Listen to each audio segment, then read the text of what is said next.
What's up, y'all? It's your boy Steph, back with another reaction. This time we have Creepypasta Jr. I was clinically dead for 6 minutes. What I saw terrified me, Creepypasta. Uploaded January 5th, 2019. Sounds interesting. Sounds like it's going to be creepy as fuck. Down in the description will be a link to Creepypasta Jr.'s channel, along with a link to this original video. Without further ado, let's get into it. And I'm coming down with the cold, y'all, so my bad for the sneezing and all this that I'm doing. Working at a car wash in the wintertime is not easy. Everything happened so quickly, it's hard to recount every detail, but I'll try my best. But it pays decently, so. Last week, my girlfriend Ann and I had made plans to visit her parents. They live a few hours away, on the other end of the state. We usually don't get out very often. Right. Ann and I spend the majority of our time working. We are both quite passionate about our careers, and as a result, rarely find the time for friends and family. We've missed quite a few holidays and get-togethers over the years. Damn, that's fucked up. This past week, on a random coincidence, our days off happened to perfectly align for us to have 3 days off together.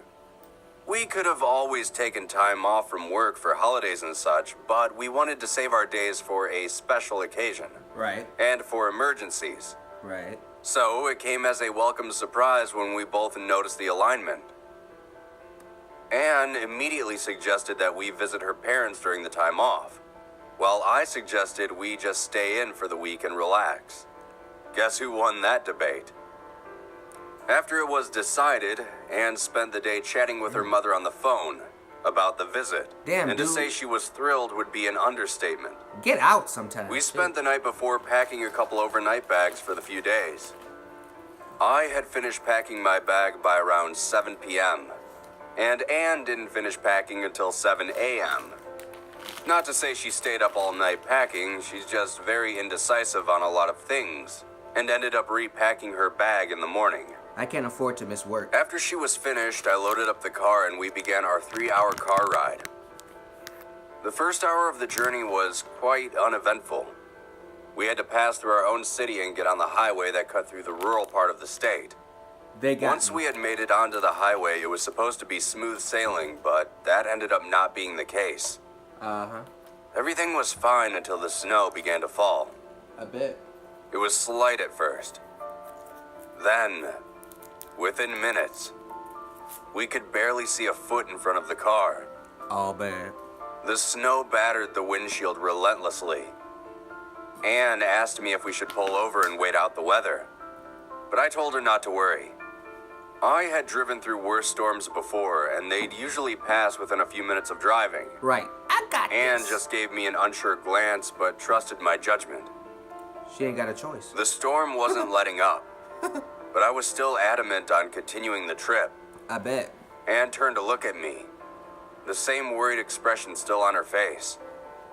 She managed to give me a faint smile, and that's when it happened.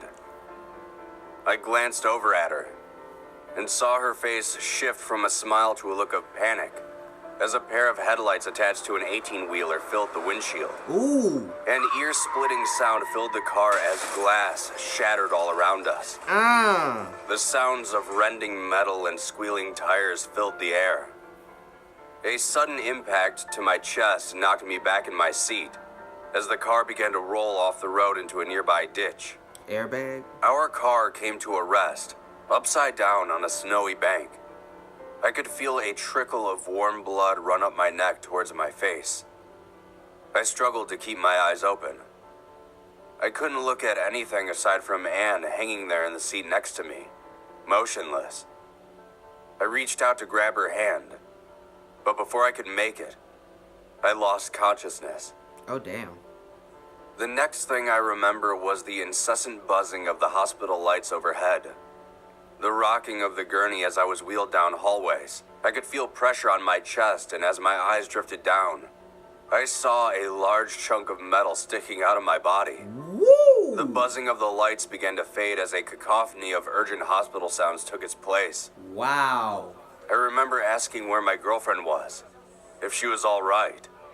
The nurses just told me to remain calm and to lie back. That's not a good sign. I was brought into the operating room and the lights overhead were blinding, even with my eyes shut. Although the doctors were muttering quietly amongst themselves, I heard one of them mention heart repair. Ooh. Then, a shrill beep filled the room, and I passed out. No, you died, homie. I opened my eyes a moment later. I found myself standing in the operating room, looking at the masked doctors all around me. I asked them what had happened, but they didn't acknowledge me. That's when I noticed how slow all of the doctors were moving, as if time were almost standing still. It probably is. I looked over the shoulder of one of the doctors and saw my face lying there on the table. I chuckled to myself as I finally realized what was happening. It's not funny. This whole entire situation looked like some cheesy scene in a medical TV show. That's when I felt a twinge of unease wash over me, and I felt like I was being watched. Go look for your girlfriend. I looked around the room, trying to make sure I was alone. Then I saw it. There was a face sticking through one of the walls on the far side of the operating room. Its skin was white as bone. It had a very sharp chin and a pointed nose. Stringy white hair dangled down the sides of its face. Its eyes, however, were shut for some reason. I took a step back and watched as the rest of its body began to pass through the wall. Two disturbingly long arms entered first. They reminded me of limbs of a spider. Bony hands with fingernail-like knives rested on the sterilized floor. They scraped across the floor as it pulled the rest of its body through. Its torso was thin, like this thing hadn't eaten in years. Probably hasn't. Its legs were the last to follow. Two spindly appendages, nearly as long as its arms, stepped through the wall. By the time this thing was fully in the operating room, it was taking up half of it. It then dragged its body over to me, lying on the table, and hovered its face directly above mine. Its hands gripped the edges of the table, bending them slightly. Then, its mouth began to open. Teeth like an eel filled this thing's mouth. Rows and rows of thin, sharp needles. Its jaw began to dislocate and descend onto my unconscious face. Unsure of what to do, I shouted. The creature reeled back and turned its head towards me, its mouth closing in the process. Its eyes were still shut. You did it now. The way it tilted its head as its attention was now fixed upon me instead of my body on the table was unsettling. I bet. It dragged one of its arms forward, and it landed right next to my feet. Then it pulled its body over to me. Before it could bring its face to mine, my instincts forced my legs to run. Hell yeah. I ran through the hospital, down the stairs, and out of the exit. As I ran down the street, I noticed that the sky was empty and dark. There wasn't a single star in the sky. I slowed down and looked back to make sure whatever that thing wasn't following me anymore. But it is. But when I did, I ran into something and was knocked to the ground. Oh, damn. Somehow, this thing had gotten in front of me. Oh! It loomed over my head. I tried to get up, but it rested its massive hand upon my chest, pinning me to the ground. It was getting harder and harder to breathe. You're about to be My devoured. chest was getting tighter and tighter. The creature lowered its face inches away from mine. Then, it opened its eyes. Its eyes were black, with white dots all over it. They looked like the missing stars from the sky. My instincts were telling me not to look at them, but I couldn't look away. You're about to be devoured. A mix of peace and fear, happiness and sorrow were overwhelming me. I bet. So much, in fact, that I almost didn't notice its teeth growing closer and closer to my face. Life is flashing. Just before the needles entered my flesh, I opened my eyes and found myself lying in a hospital bed, sweat dripping from my body. Anne was sitting next to me holding my hand. She told me how worried she was and how glad she was that I was all right. Once I realized where I was, I tried to calm myself down.